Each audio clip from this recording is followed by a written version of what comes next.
One of the things I noticed when watching the series is that it feels very different than a traditional spy thriller. The way it ramps up. What went into kind of creating the pacing in that first episode into what we see it progress into? We play with a few tones, which I think makes it different, and the pace. We wanted to kind of give the audience a full meal, and then at the end go, that's not even that's not even the half of it. So the plot twists were sort of we always wanted to have multiple plot twists to keep the audience engaged and just having fun trying to figure it out. Yeah. Well, we went to the studio. We said we want 8 episodes, and we want to pick up for 8 episodes because we want to do a movie. We want to do an 8-part movie. We want each episode to be like a little movie, and we want 8.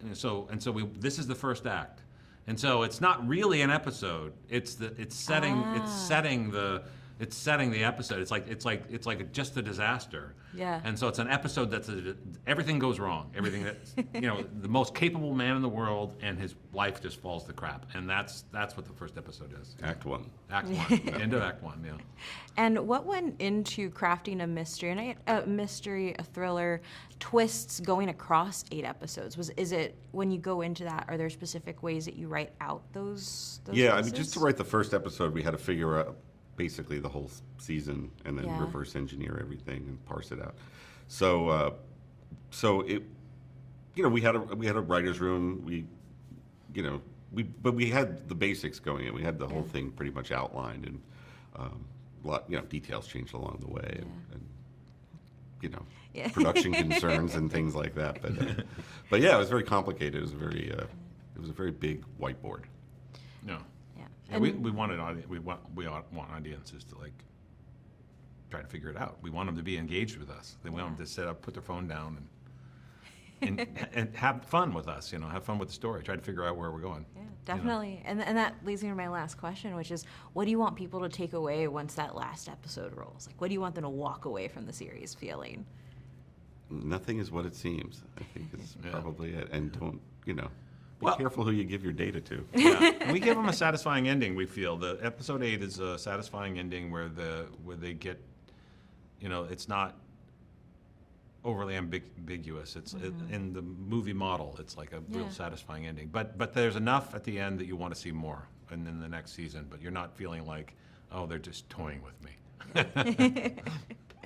Awesome. Well, thank you all so much for your time. Thank you. Good questions. Thank you. I love both of y'all's characters so much because they're both powerful in their own ways. Ooh. And so I wanted to ask what you all do to tap into the different power, some of the intimidating moments that you all may have, and without giving away too much.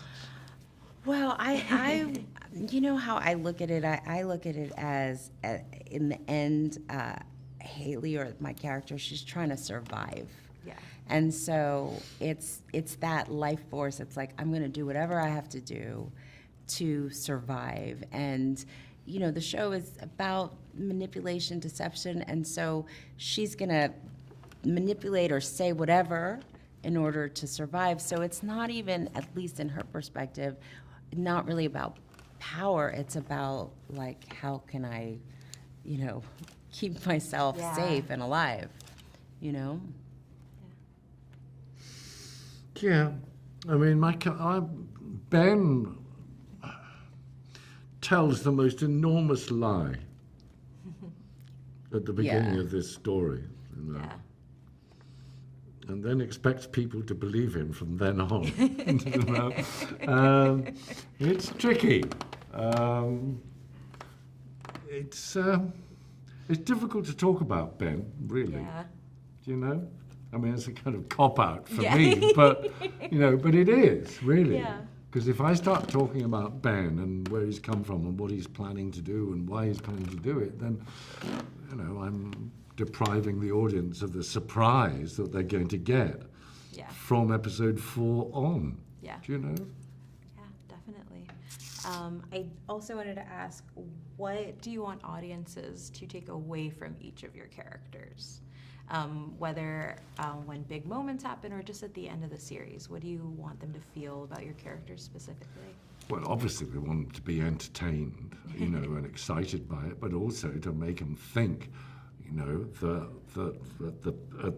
the center of this thriller is the whole business of, the way we are manipulated by using our personal data. Yeah. It's something that we should be aware of all the time. Every time you use your mobile phone, somebody knows about it. Every time you order something online, somebody's got that bit of information and more. Yeah. Do you know? Yeah, definitely. I mean, somebody gave me, why am I saying somebody?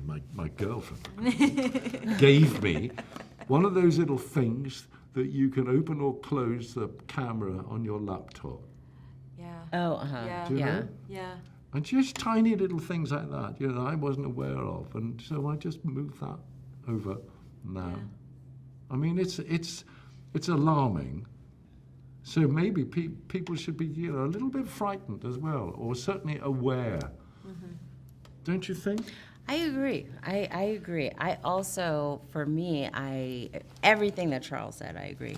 But I also love that there's so many dimensions. I hope that women who watch this show take away, they see another woman up there being complicated and multifaceted and not so good or not so bad, but a full human being. And I hope that and that people are entertained as well. And everything that Charles said. Awesome. Well, thank you all so much for your time today.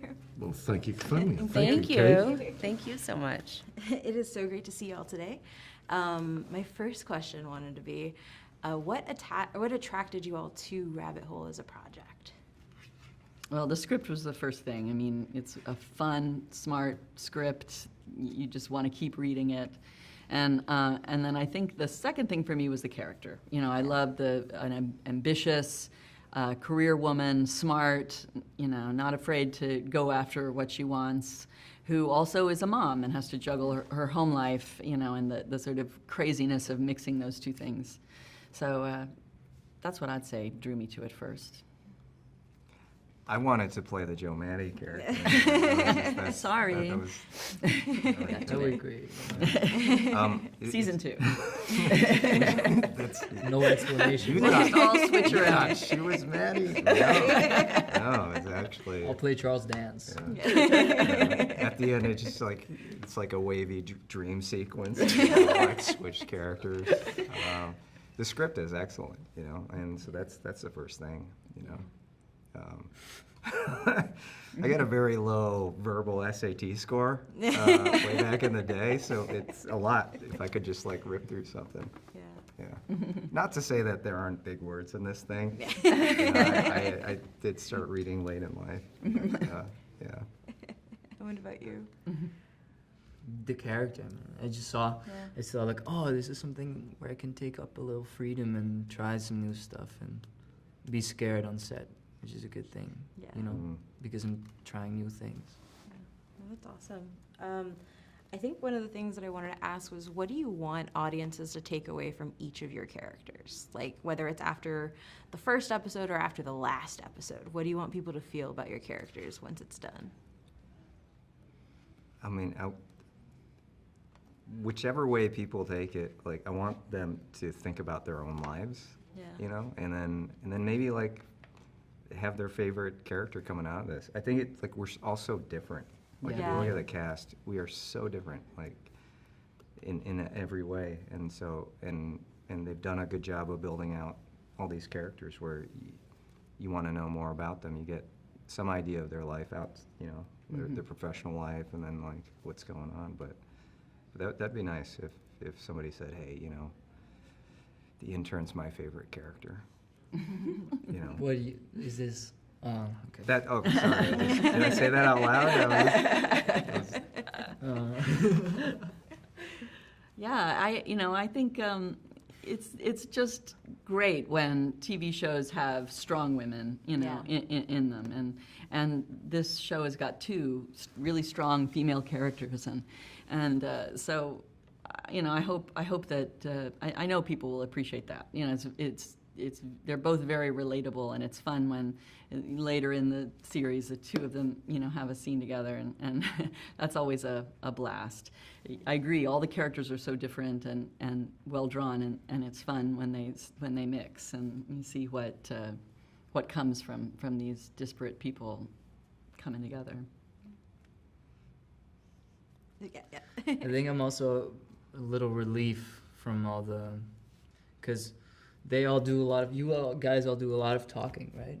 But I just do crazy kicks. And no, it's also like he doesn't have anything to do with the rest of them, right? So that's interesting. I don't do a lot of talking in the beginning. Okay. But eventually, Did you not read the script? I got nothing in that. no, but in the end, Oh my God. yes, you have a lot.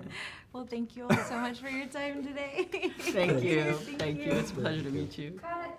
Bye bye.